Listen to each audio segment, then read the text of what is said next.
Our morning started with a trip to Napa Auto Parts. It's still not very warm, but at least it's not a minus sign in front of that number. We found a blown fuse in our fuse box. Went and bought a fuel bowl heater.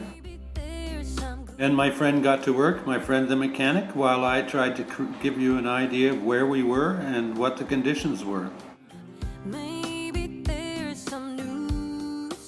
It's warming up and all this snow is melting.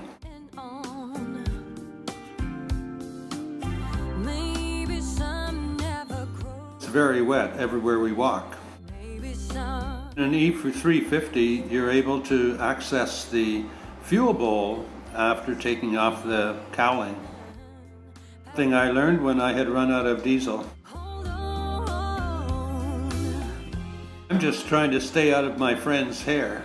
The part we had was wrong, and Napa didn't have a picture of a part we needed. Simply disconnected the old heater and got rid of the wires. Added the new fuse, and since there was nothing to make it blow, we thought we'd try that.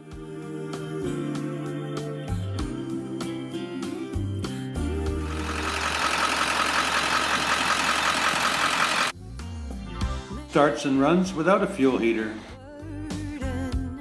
We found a way, and it didn't cost me an arm and a leg. It